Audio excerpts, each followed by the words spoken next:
안녕하세요. 저는 얼마 전 상상치도 못했던 큰 선물을 받게 된 40대 초반 여자입니다. 이 사연을 들으시는 많은 분들도 그러시겠지만 저도 살아온 세월이 순탄치만은 않았는데요. 지나온 시간들을 돌아보니 저의 사연을 많은 분들께 공유해드리고 싶다는 마음이 들더라고요.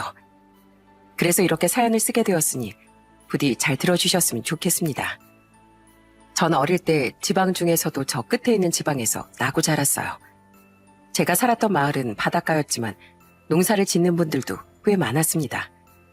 저희 아빠 역시 직업은 어부였지만 농사도 같이 하셨어요. 아빤 고기를 많이 잡는 날엔 집에 들어올 때부터 목소리가 들떠 계셨죠. 정혜야, 아빠 왔다. 오늘 아빠가 고기 많이 잡아서 돈 많이 벌어왔어. 오늘 저녁밥으로 아빠가 잡아온 갈치 먹으려고 하는데 구워줄까 아니면 조림으로 해줄까? 둘 다요.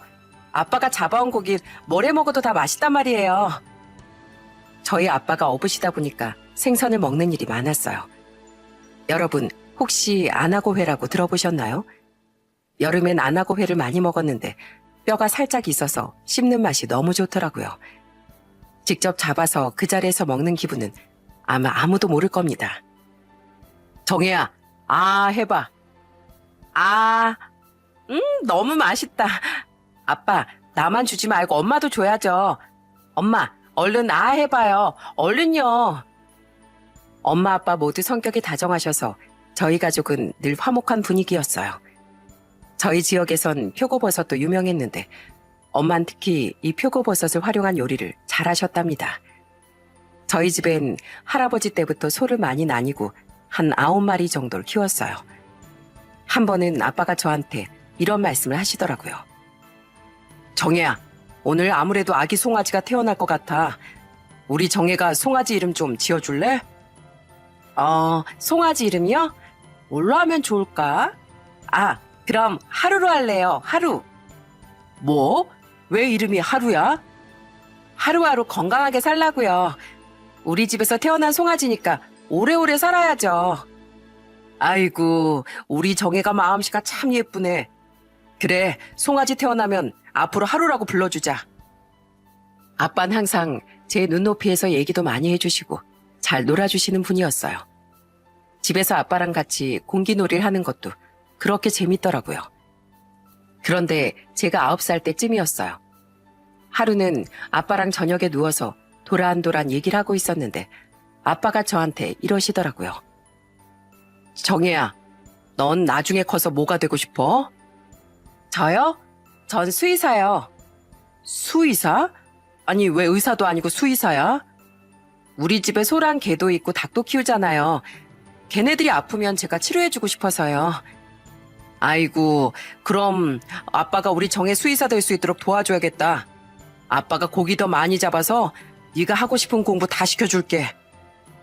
그날 저는 아빠랑 더 얘기를 하고 싶었는데 엄마가 내일 학교 가려면 얼른 자라고 하시는 바람에 어쩔 수 없이 방에 들어와 잠이 들었어요.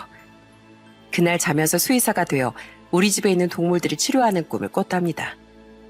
그런데 다음날 아침 갑자기 집안이 소란스러워서 잠에서 깨고 말았어요.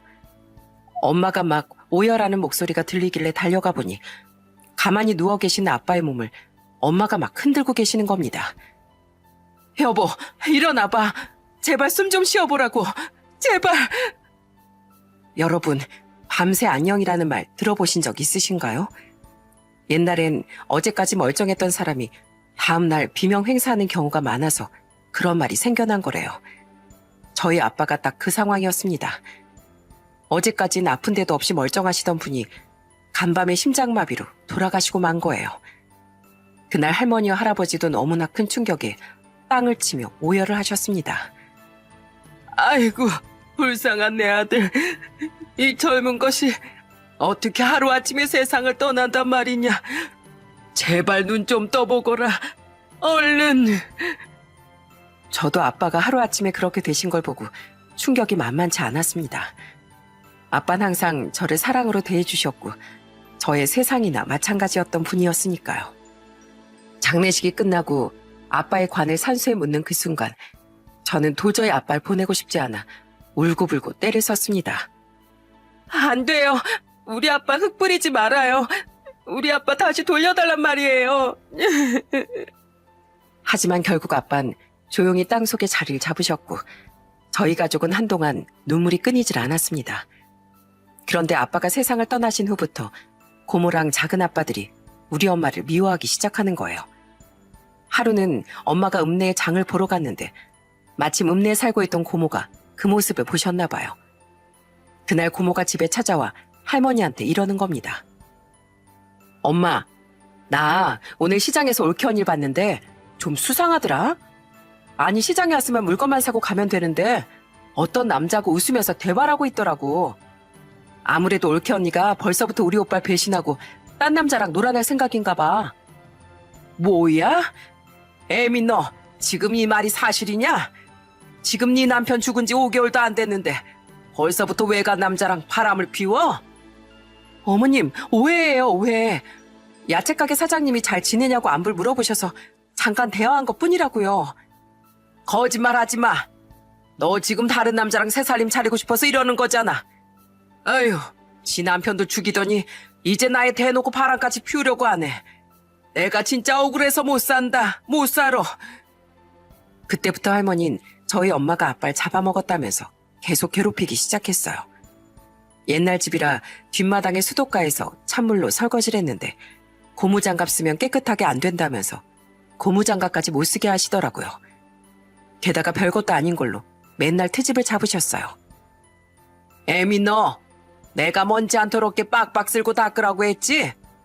아휴, 예전엔 일 잘하고 싹싹한 줄 알았더니만 이제 보니 영 형편없구나.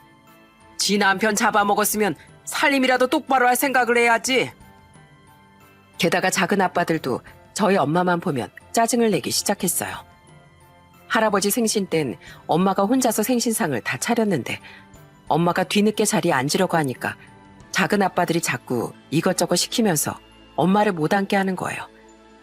고모도 저희 엄마 보고 음식하면서 많이 집어먹었을 테니까 배가 고프지 않을 거라며 계속 못 앉게 하더군요. 그러자 엄만 진짜로 배가 안 고프다며 부엌에 가서 혼자 뒷정리를 하셨는데 나중에 밥 다 치우고 남은 반찬에 밥을 비벼 드시더라고요. 지금 생각해보면 그때 저희 엄만 진짜로 배가 안 고팠던 게 아니라 계속 눈치를 주는 가족들 때문에 불편해서 자리를 피하셨던 것 같아요. 한 번은 또 명절 때였는데 고모가 집에 와선 저희 엄마를 보자마자 짜증을 확 내는 거예요. 올케 언니, 왜 아직도 우리 집에 있어요? 우리 오빠도 이제 세상 떠나고 없는데 도대체 안 나가는 이유가 뭐예요? 설마 우리 아빠 제사 노리고 이러는 거예요? 아가씨, 그게 무슨 소리예요?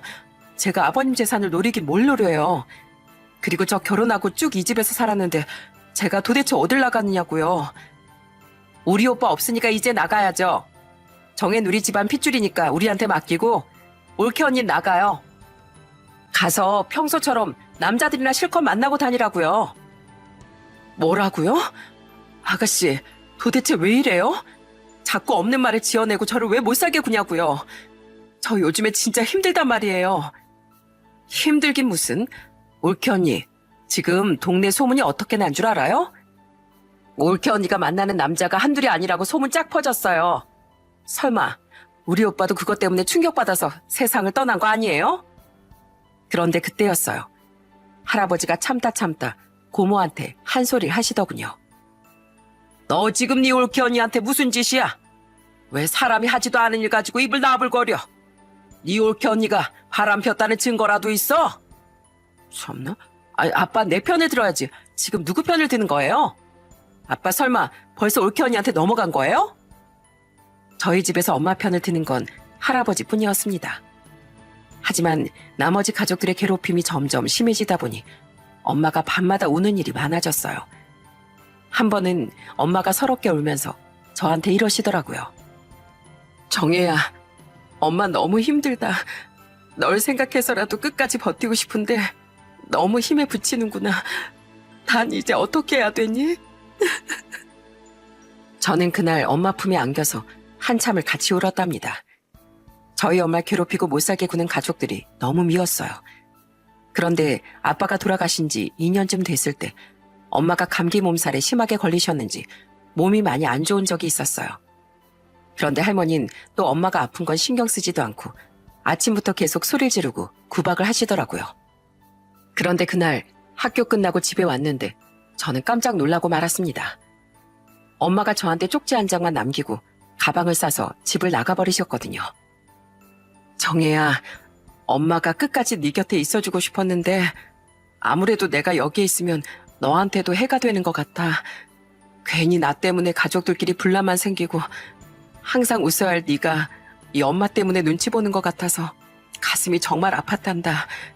엄마가 떠나도 할머니, 할아버지가 널 잘 돌봐주실 거야. 그러니까 할머니, 할아버지 말씀 잘 듣고 고모랑 작은 아빠들이랑도 잘 지내야 돼. 우리 정혜 씩씩하니까 잘할 수 있지? 엄만 네가 엄마 딸로 태어나줘서 정말 고마웠단다. 사랑한다, 우리 딸. 그렇게 엄마가 떠나자 저희 집안은 완전히 난리가 났답니다. 할머니는 저한테 다 들리게 엄마 욕을 엄청 하더라고요. 뭐 이런 나쁜 삐리리가 다 있어? 천벌받아 지옥에 떨어진 나쁜 삐리리 같으니라고. 거봐, 내가 옳게언니 완전 여우가 따로 없다고 했지? 결국엔 남자가 좋아서 자식까지 버리고 간 거라니까. 사실 할머니도 원래 나쁜 사람은 아니었습니다. 저한테도 잘해주고 엄마한테도 잘해줬었는데 고모랑 작은 아빠들이 하도 이간질을 하는 바람에 거기에 속아서 그런 거였어요. 지금 생각해보면 할아버지가 저희 엄마를 워낙 예뻐하시니까 할아버지의 재산이 엄마한테 갈까봐 그랬던 것 같아요. 그 때문에 엄만 아빠가 돌아가시고 2년 동안 정말 지옥이었을 겁니다. 가족들이 엄마를 못살게 구는 걸 제가 본 것만 해도 엄청 많으니 아마 모르는 것까지 하면 수도 없이 많았을 거예요. 그날 이후 저는 맨날 대문 앞에서 엄마를 기다렸어요. 버스가 지나가면 혹시라도 엄마가 내릴까봐 엄마를 부르면서 달려갔답니다. 엄마, 우리 엄마 돌려줘요. 다시 나랑 같이 살게 해달란 말이에요. 그때마다 할아버지가 대문 밖으로 나와 저를 토닥여 주셨어요. 정혜야, 엄만 지금 아주 먼 곳에 가서 돌아올 수가 없어. 그러니까 맨날 이렇게 울지 말고 혜랩이랑 웃으면서 지내자꾸나. 얼른 뚝 해봐, 뚝. 저는 매일 밤 꿈속에서 울부짖으며 엄마를 찾다가 깨어나기 일쑤였고 할머니와 할아버지가 아무리 잘해주셔도 엄마가 보고 싶어서 너무 우울했어요. 엄마가 절 떠났다는 사실을 받아들이기까지 꽤 오랜 시간이 걸렸습니다. 그렇게 시간이 흐르다 보니 어느새 제가 고등학생이 되었어요. 그동안 저희 집엔 많은 변화가 있었습니다. 할아버지가 병으로 쓰러지시고 나서 고모랑 작은 아빠들이 재산을 다 빼돌리기 시작했거든요. 할머니는 자식들이 다 해달라는 대로 퍼주시고 할아버지가 돌아가실 때쯤엔 결국 통장 잔고가 바닥이 나게 되었죠. 그러다 보니 저는 대학 갈 돈도 없어서 고등학교를 졸업하자마자 바로 경기도에 있는 공장에 취업을 했어요. 그곳에서 열심히 일하면서 돈을 모았습니다. 그러다가 제가 23살 때 할머니가 위독해지셨어요. 할머니는 돌아가시기 직전에 제 손을 붙잡고 눈물을 흘리며 사과를 하시더군요. 정혜야, 미안하다. 내가 너한테 정말 못할 짓을 해버렸어. 할머니, 그게 무슨 소리예요? 저한테 뭐가 미안한데요? 네 엄마가 그렇게 쪽지 한 장 놔두고 떠난 건 다 나 때문이야. 내가 너희 엄마를 오해하고 구박하다가 결국엔 쫓아내버린 거라고. 엄마와 생이별하고 나서 정말 많이 힘들었지? 네가 엄마를 찾으며 올 때마다 내 가슴이 너무 아팠단다. 이 헬미가 죽을 때가 돼서야 너에게 이렇게 사과를 하는구나. 정말 미안하다, 정혜야. 할머니는 저한테 그렇게 사과를 하시고선 얼마 안 가 결국 세상을 떠나셨습니다. 전 할머니까지 돌아가시고 나자 엄마를 괴롭힌 고모랑 작은 아빠들이랑은 아예 인연을 끊어버렸어요. 그 이후 저는 세상에 혼자 남았다는 생각에 무조건 돈을 악착같이 모아야겠다는 생각을 했습니다.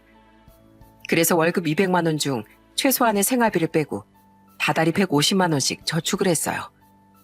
10년 정도 그렇게 모으다 보니까 목돈이 꽤 되더라고요. 그렇게 치열하게 살다가 문득 지난 세월을 되돌아보니 제 20대는 다 지나가 버리고 제 자신을 너무 혹사시켰다는 생각이 들더군요. 저는 그때부터 모아놨던 돈으로 유럽 여행도 갔다 오고 국내 여행도 참 많이 다녔습니다. 그리고 건강을 위해서 운동도 다니고 여러 가지 취미 생활도 많이 배웠어요. 그때까진 제가 결혼을 할 줄 몰랐기 때문에 헤어나서 처음으로 저를 위해 돈을 많이 써봤습니다. 그러다가 이제는 공장일 대신 새로운 일이 하고 싶더라고요. 그래서 학원을 다니며 일을 배우고 홈페이지를 제작하는 회사에 들어가게 되었어요. 요즘엔 인터넷 시대이기 때문에 잘만 배우면 먹고 사는데 지장이 없을 것 같았거든요. 막상 그 회사에 들어가 보니 제 적성에도 잘 맞더라고요. 그렇게 회사에 다닌 지 3년 정도 되었을 때 저보다 3살 많은 직장 상사가 대기업에 다니는 자기 친구를 소개시켜 주셨어요. 그리고 그게 바로 제 남편이었습니다. 남편과 처음 만났을 때 저랑 대화를 하는데 물컵을 잡은 손을 덜덜 떨더라고요. 왜 이렇게 손을 떠세요? 어디 아프세요? 아, 사실 제가 소개팅이 처음이라 너무 떨리네요. 일할 때도 이렇게까지 긴장 안 하는데 오늘따라 머릿속이 새하얘서 무슨 말을 해야 될지도 잘 모르겠어요. 알고 보니 남편은 지금까지 연애를 딱 한 번밖에 안 해봤다고 하더군요. 이 나이에 이렇게 쑥스러워하는 남편의 모습을 보고 그 순수한 모습이 참 귀여워 보였습니다. 그렇게 저는 남편과 1년 정도 연애를 하다가 결혼을 약속하게 되었어요. 예비시댁에 인사를 드리러 갔는데 예비 시모께서 제 사정을 알고 위로해 주시더군요. 아이고, 그동안 부모님이 안 계셔서 정말 고생이 많았겠네. 앞으로는 우리 가족이 될 거니까 혼자라고 생각하지 말고 잘 지내봐요. 알았죠? 그렇게 저는 35살의 나이에 남편과 결혼을 하게 되었습니다. 당시 저를 위해 썼던 돈을 제외하니까 제 수중에 1억 5천만 원 정도가 있더라고요. 그 돈에 남편 이름으로 5천만 원의 대출을 받고 나머진 남편 돈으로 해서 3억 2천짜리 전셋집을 구했습니다. 결혼하고 나서 남편도 회사를 열심히 다니고 서로 배려하면서 정말 행복했어요. 남편은 제 생일 때 회사에 꽃다발도 보내줬습니다. 저희 직장 동료들이 그걸 보고 남편 잘 만났다면서 얼마나 부러워했는지 몰라요. 제가 결혼한 지 1년 만에 임신했을 땐 시부모님께서 엄청 좋아하셨어요. 특히 시모는 손뼉까지 치면서 기뻐하시더라고요. 아이고, 장하다 장해. 세아가 먹고 싶은 거 있으면 다 얘기해보거라. 내가 당장 마트에서 재료 사다가 만들어주마. 그렇게 저는 예쁜 딸도 낳고 행복한 결혼 생활을 했답니다. 시부모님과의 관계는 좋지도 나쁘지도 않았어요. 하지만 다른 문제가 있었습니다. 남편은 3남매 중 막내였는데 시누이들이 남편을 너무 심하게 예뻐했어요. 그런데 그 예쁨이 지나치다 보니 저한테 불똥이 튀더군요. 한 번은 시모 생신이라서 모였는데 큰 시누가 저희 남편을 보더니 이러는 거예요. 뭐야? 재상이 너 왜 이렇게 살이 빠졌어? 옳게, 설마 우리 재상이 굶기는 거 아니야? 애 낳았다는 핑계로 혼자만 맛있는 거 먹고 다니는 거 아니지? 요즘에 젊은 여자들 중에선 우리 재상이처럼 잘 나가는 대기업 남자 물어서 피 쪽쪽 빨아먹는 여자들이 있다던데. 형님, 그게 무슨 말씀이세요? 제가 그런 여자로 보이세요? 그게 아니라 이 사람 요즘에 다이어트 한다고 운동을 해서 살이 빠진 거예요. 운동하면 건강해 보여야지. 왜 볼이 이렇게 홀쭉해? 저번에 내가 재상이한테 전화해보니까 밤에 혼자 라면 먹고 있다고 하던데. 우리 재상이 어릴 때부터 좋은 것만 먹고 자랐는데 라면이 뭐야, 라면이. 형님, 저희 남편 야식으로 라면 끓여 먹는 거 좋아하는데 모르셨어요? 제가 밤늦게 먹으면 안 좋으니까 먹지 말라고 하는데도 자기가 끓여 먹는 걸 어떻게 해요? 제가 일부러 밥 대신 라면을 먹이는 게 아니라고요.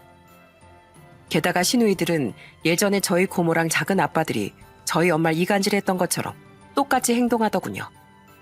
한 번은 제가 애를 낳고 처음으로 예쁜 옷을 사입은 적이 있었어요. 그렇게 화려한 옷도 아니었고 그냥 단정한 블라우스였습니다. 그런데 그걸 본 작은 시누이가 시비를 걸기 시작했습니다.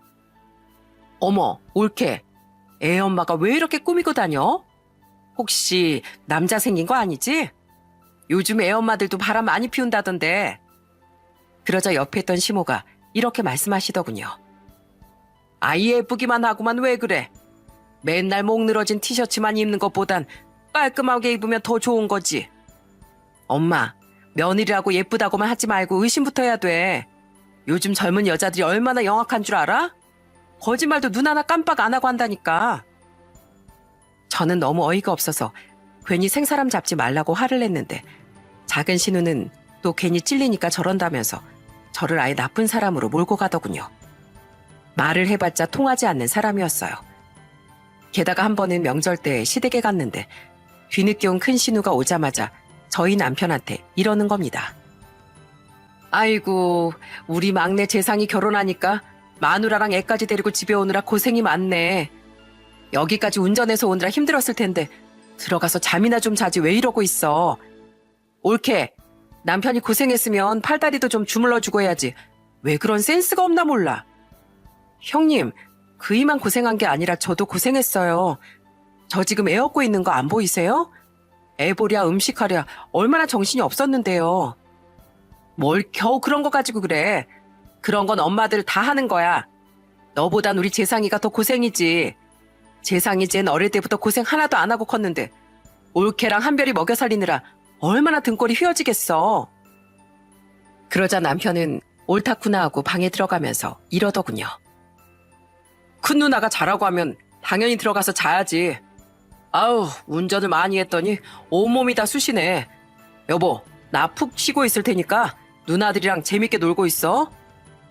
세상에나 결혼 전엔 듬직한 줄만 알았던 남편이 누나들 말에 꿈뻑 죽는 인간이었을 줄은 상상도 못했습니다.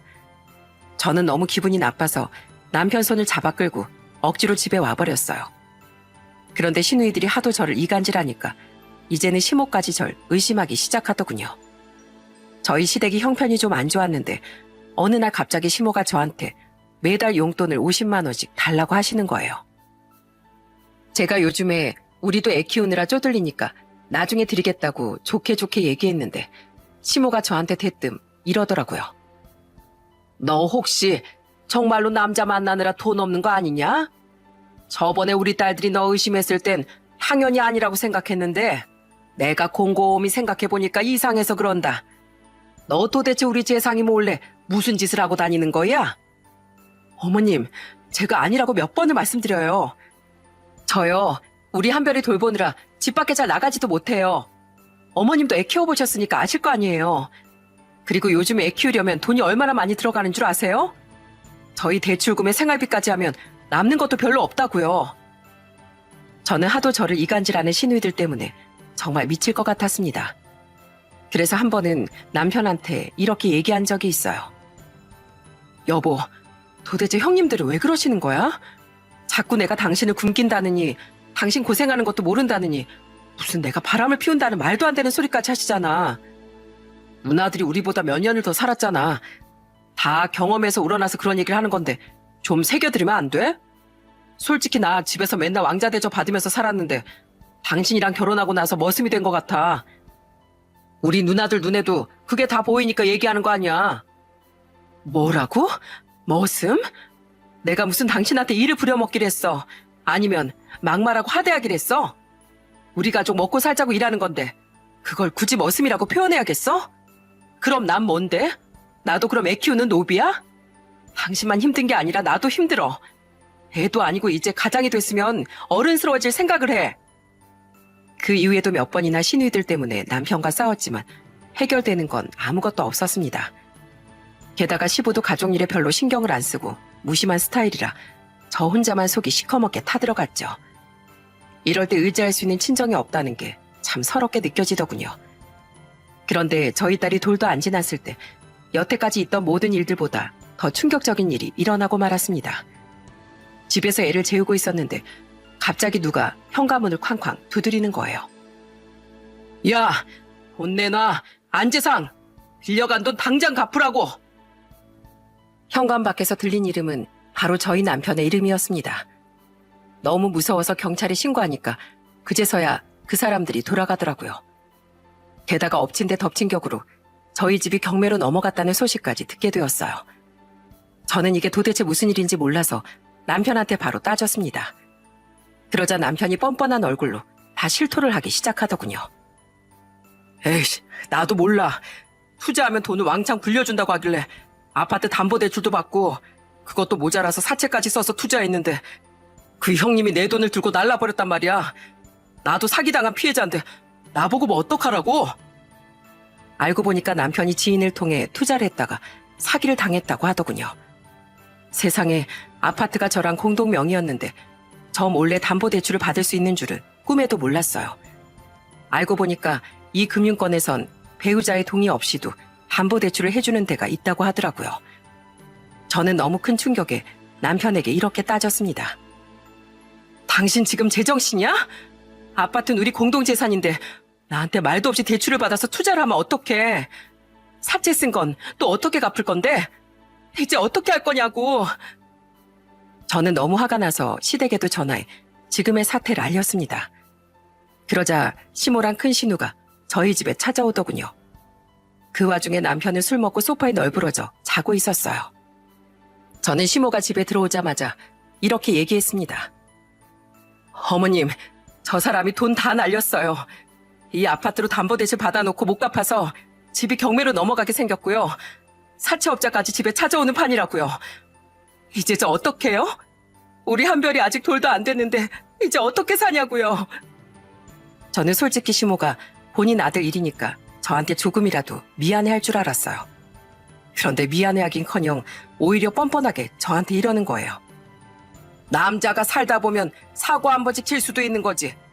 별것도 아닌 걸로 왜 이 난리야? 너 평소에도 이런 식으로 네 남편 쥐잡듯이 잡고 사는 거야? 네가 감히 내 아들 길을 죽여놓고 있는 거냐고? 어머님, 지금 저 인간이 뭔 잘못을 했는지 모르시는 거예요? 제가 10년 넘게 벌어서 모은 돈 저 인간이 다 날려버렸다고요. 게다가 이 어린 것까지 데리고 길바닥에 나앉게 생겼는데 이런 상황에서도 아들 편만 들고 싶으세요? 그럼 내가 아들 편을 들지 누구 편을 들어? 내가 너 이런 식으로 내 아들 기죽이면서 살 줄 알았으면 절대 결혼 안 시켰다. 솔직히 말해서 네가 부모가 있어, 형제가 있어. 가족 하나 없이 고아 같은 걸 결혼한답시고 데리고 왔길래 그래도 불쌍하게 여겨서 며느리 삼았더니 이제 나의 시엠이 머리 꼭대기까지 기어오르려고 하네. 지금 뭐라고 하셨어요? 제가 고아라고요? 아, 제가 마음에 들어서 결혼시킨 게 아니라 불쌍한 애한테 적선합은 해준 거였나 보죠? 그래서 형님들이 그렇게 없는 말 지어내가면서 절 이간질시킬 때 그거에 홀라당 넘어가신 거였어요? 애초에 절 마음속으로 무시했으니까 그 말을 다 믿으신 거잖아요. 안 그래요? 그러자 이번엔 옆에 있던 큰 신우가 저한테 버럭 소리를 치더군요. 옳게! 지금 우리 엄마한테 뭐 하는 짓이야? 아무리 부모 없이 자랐어도 그렇지 어른에 대한 예의도 몰라? 그리고 사람이 살다 보면 한 번씩 실수도 할 수 있는 거지. 왜 그런 거 가지고 이 난리를 치는 건데? 여자가 결혼을 했으면 남편이 사고를 치더라도 감사 줄 줄 알아야지. 어디서 잘잘못을 따지고 있냐고. 뭐라고요? 그럼 형님도 아주버님이 형님 몰래 집도 날리고 사채업자한테 쫓기게 만들어도 남편이니까 이해하시겠네요. 그럼 형님이나 그렇게 실컷 하세요. 전 절대 그렇게 못하겠으니까요. 저요, 솔직히 여태까지 형님들이 절 이상한 사람으로 몰아가고 이간질시킨 거 진짜 기분 나빴거든요. 그런데 이제 더 기분 나쁠 일도 없겠네요. 제가 형님들이랑 안 보고 사면 그냥 끝나는 거잖아요. 안 그래요? 참나, 올케가 우리 재상이랑 사는 이상 우리랑 안 보고 살 수 있을 것 같아? 우리 재상이 가족들을 엄청 끔찍이 생각하는 애야. 올케가 우리랑 안 보고 싶다고 해도 어쩔 수 없이 보게 되어 있다고. 그건 제가 저 인간이랑 계속 같이 살 경우에 그런 거죠. 그런데 저 그런 거 다 참고 살 만큼 바보 아니거든요. 형님들이 저 이간질하는 것도 기분 나빠 죽겠는데 공동재산을 마음대로 날려버린 인간하고 제가 왜 같이 살아요? 저는 그렇게 말하고선 주방에서 찬물을 한 그릇 떠서 소파에서 자고 있던 남편의 얼굴에 확 부어버렸습니다. 그러자 남편이 깜짝 놀라 자리에서 벌떡 일어나더군요. 왜 자고 있는 사람 얼굴에 찬물을 붓고 난리야? 뭐야? 엄마랑 큰 누나는 여기 왜 왔어? 야, 안재상, 넌 지금 이 상황에 잠이 오냐? 너 지금 내 말 똑바로 들어. 넌 오늘부로 내 인생에서 아웃이야. 너같이 마마보이에 누나보이에 돈까지 함부로 쓰는 망나니랑은 절대 같이 못 살아. 괜히 열심히 잘 살고 있는 내 인생 망치지 말고 그렇게 좋아하는 네 엄마랑 누나들이랑 같이 살아. 알았어? 너랑 나랑은 오늘부로 끝이야. 끝! 뭐야, 당신 지금 나랑 이혼하겠다는 거야? 그래, 이혼해. 그리고 당신들도 다시 내 눈앞에 띄지 마요. 이젠 가족도 아니고 남보다도 못한 원수니까 내 앞에 두 번 다시 나타나지 말라고요. 알겠어요?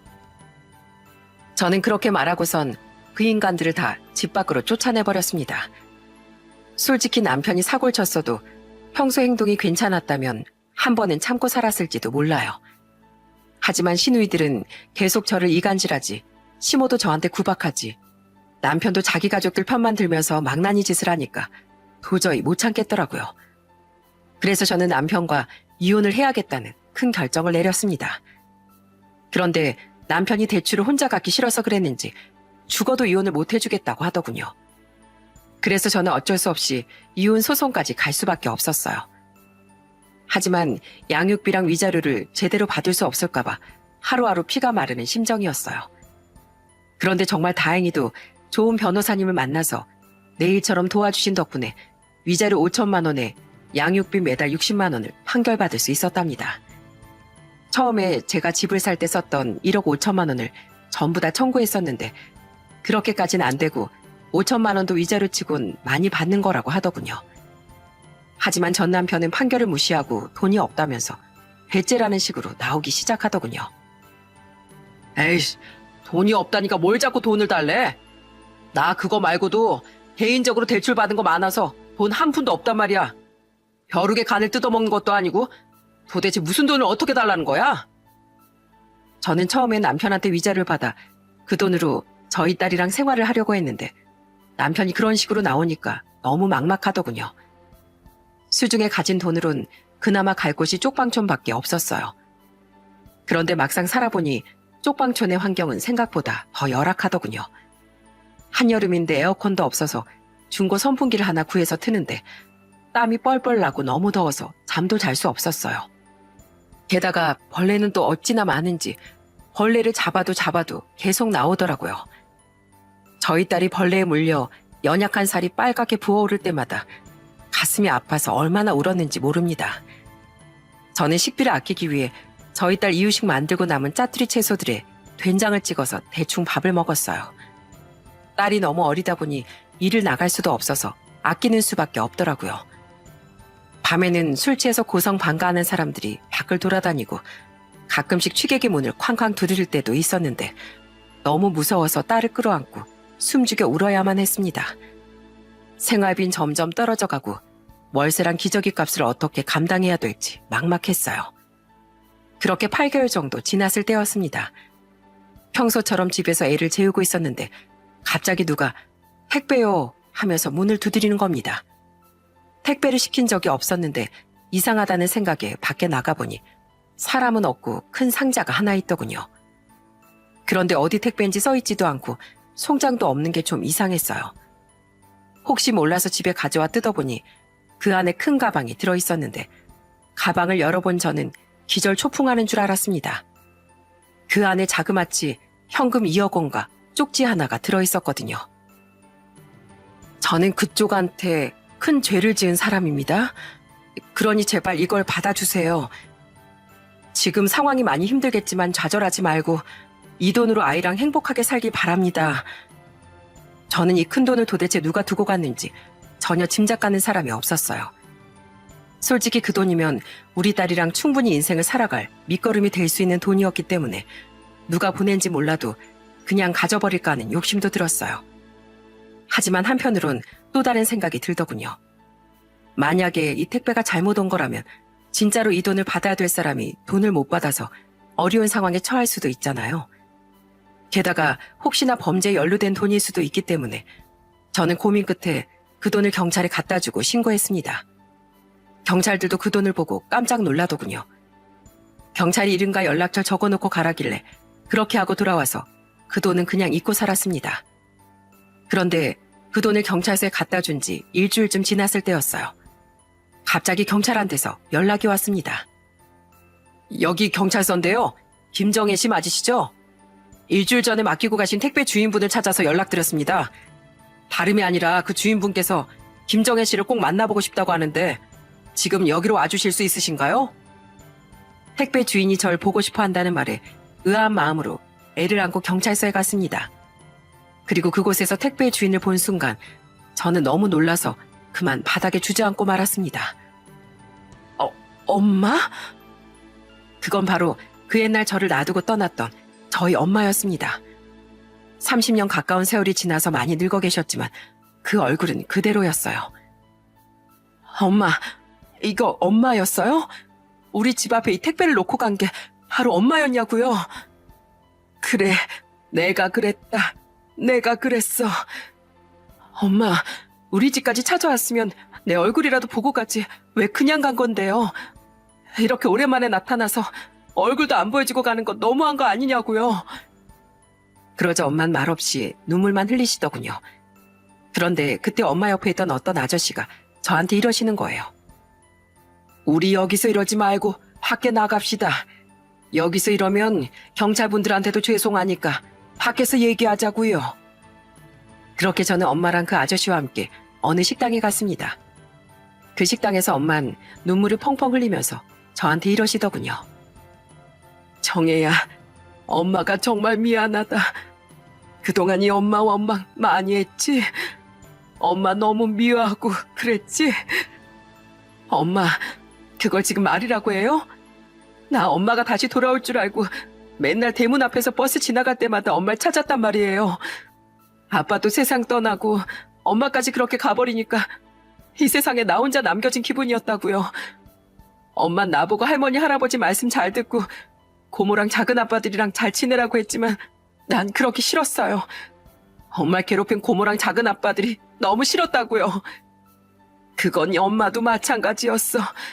나도 내 시댁 식구들이 너무 싫어서 도망 나온 거나 마찬가지란다.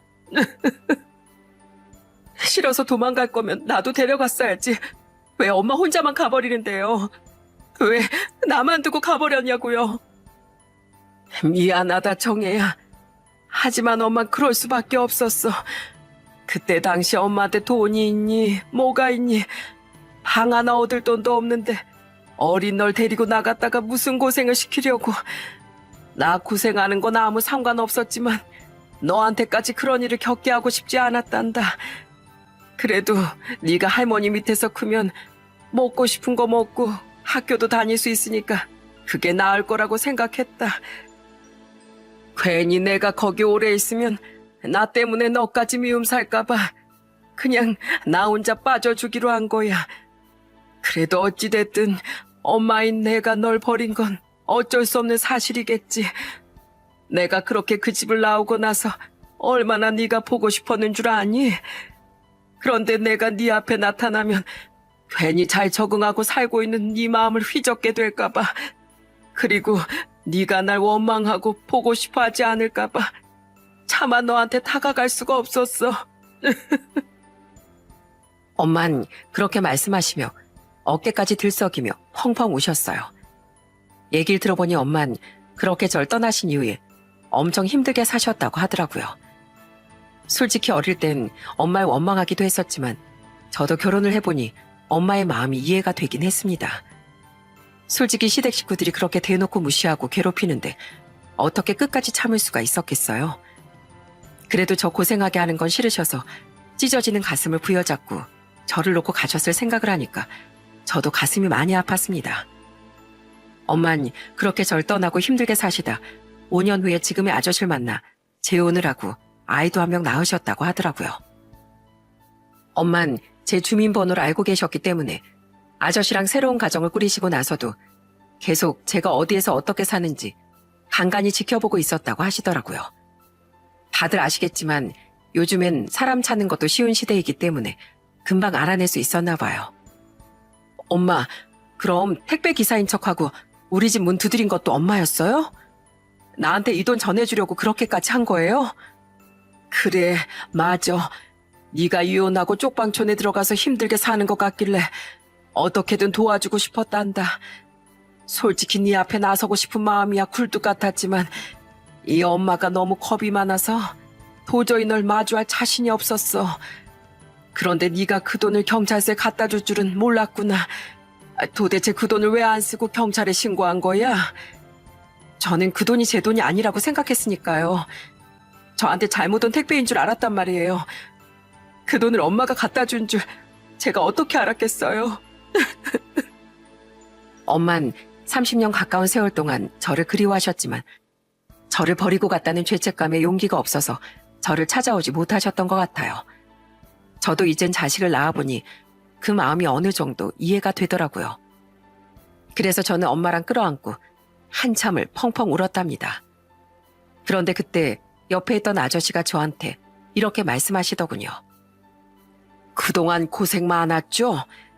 사실 이 사람이 나랑 살면서도 항상 정혜실 그리워하는 걸 알고 있었어요. 그런데 이 사람이 항상 그러더라고요. 지금 자기가 정혜씨 앞에 나타나면 많이 혼란스러울 거라고. 그러니까 힘들 때 금전적으로라도 도움을 주자고 하더라고요. 그런데 내가 오늘 보니까 그 정도로 끝나서는 안 될 것 같아. 둘이 떨어진 지 시간이 너무 오래 흘러서 엄마랑 딸인데도 이렇게 어색하잖아요. 그래서 말인데 이제부턴 우리랑 같이 사는 게 어때요? 이 사람 딸이니까 내 딸이나 마찬가지인데 이제 더 이상 혼자 외로워하지 말고 우리랑 같이 살아요. 그러자 엄마도 처음 듣는 내용인지 깜짝 놀라서 이렇게 되물으시더군요. 여보, 정말로 그래도 돼요? 나 우리 정혜랑 같이 살아도 돼? 당연하지. 당신 그동안 정혜 보고 싶어서 나 몰래 많이 울었던 거 내가 모를 줄 알았어? 내가 우리 미니한테도 미리 다 얘기해놨어. 미니도 언니가 생긴다면서 너무 좋아하더라고. 저희 엄만 24살 때 절 낳아서 절 떠나셨을 땐 35살밖에 안 된 상황이었어요. 그러다가 아저씨를 만나 40살 때 딸을 낳으셨다고 하더군요. 그래서 아저씨가 저한테 15살 어린 여동생이 있다면서 설명을 해주셨어요. 전 갑자기 아저씨가 같이 살자고 하시고 여동생까지 있다고 하니까 너무 좋으면서도 어안이 벙벙했습니다. 엄만 저를 끌어안고 펑펑 울면서 이렇게 말씀하셨어요. 정혜야, 우리랑 같이 가자. 엄마가 그동안 너한테 못해준 거 앞으로 너랑 우리 손녀딸한테 다 해줄게. 이제 우리 절대 헤어지지 말고 같이 행복하게 살자. 엄마, 나 이런 날은 영영 안 올 줄 알았는데 지금 너무 꿈만 같아요. 아저씨, 정말 감사합니다. 같이 살자고 해주셔서 너무 감사해요.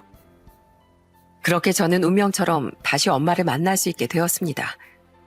솔직히 엄마가 왜 오랜 시간이 지나서야 절 찾아왔는지 원망스러운 마음이 들었던 것도 사실이지만 엄마의 마음도 충분히 이해가 됐기 때문에 지금이라도 이렇게 만나게 된 걸 정말 감사하다고 생각했어요. 그렇게 저는 살고 있던 쪽방촌 집을 정리하고 엄마랑 아저씨랑 같이 살게 되었답니다. 저희 엄마는 저희 딸을 너무 예뻐하셨어요. 눈에서 꿀이 뚝뚝 떨어진다는 게 바로 이런 말인가 싶더라고요. 아이고, 어쩜 우리 정혜 어릴 때 모습이랑 이렇게 똑같을까. 이 동그란 눈도 똑같고 앵두 같은 입술도 똑같고 웃는 모습도 완전히 똑같네. 엄마도 참 당연히 내 딸이니까 나랑 똑같죠. 나도 엄마 딸이라서 엄마랑 얼굴이 붕어빵이잖아요. 엄만 그동안 저에게 못해줬던 걸 해주시겠다며 반찬 하나하나까지 제가 좋아하는 걸로 해주시려고 했어요. 정혜야, 너 아직도 된장찌개 좋아하니? 엄마가 너 어렸을 때 표고버섯 넣고 된장찌개 많이 끓여줬었는데.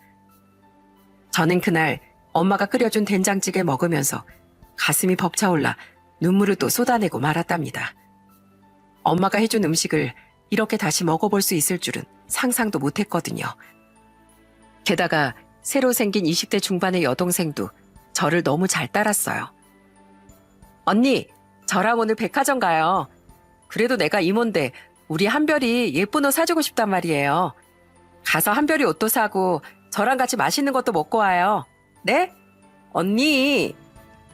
그리고 무엇보다도 제일 든든했던 건 바로 새아빠였습니다. 새아빠는 제 전남편이 위자료랑 양육비를 안 주고 있는 걸 아시고선 본인이 직접 나서서 해결해주겠다고 하시더군요.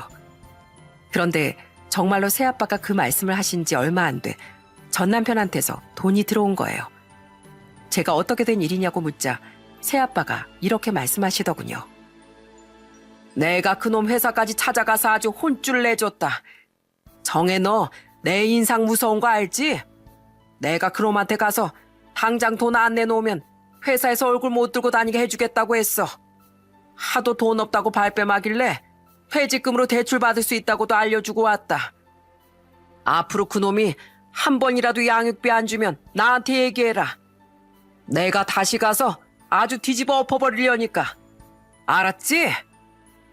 저는 제 일에 그렇게 나서주시는 새아빠에게 너무 감사했습니다. 평생 외톨이인 줄 알고 살아왔는데 지금은 누구보다도 화목한 가정이 생겨서 얼마나 행복한지 몰라요. 새아빠는 사업을 하고 계시는데 항상 제 옆에서 절 챙겨주시고 제가 자립할 수 있도록 많은 면에서 도와주셨습니다. 그런데 저는 새아빠가 저한테 그렇게 도와주셨는데도 2년이 지난 지금까지 한 번도 아빠라고 불러보질 못했어요. 제 사연이 유튜브 방송에 나가면 가족들이랑 다 같이 보기로 했는데 이번 기회에 새아빠에게 말씀드려야 할 것 같아요. 그럼 저는 새아빠에게 하고 싶은 말을 끝으로 이 사연을 마치도록 하겠습니다.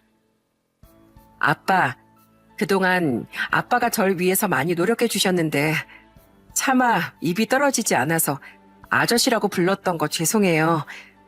그런데 앞으로는 누가 뭐라고 해도 아빠라고 부를 거예요. 아빠, 오갈 데 없이 고생하시던 우리 엄마 받아주셔서 정말 감사하고 전 남편 때문에 하루하루 지옥같이 살던 절 가족으로 이렇게 받아들여 주셔서 정말 감사합니다. 그리고 정말 예쁘고 소중한 여동생도 만들어 주셔서 너무 감사해요. 저 앞으로 우리 한별이 키우면서 엄마랑 아빠 잘 모시고 살게요. 그러니까 우리 가족 다 같이 화목하게 잘 살아봐요. 아빠, 고맙고 사랑합니다. 아빠의 큰딸 정혜올림.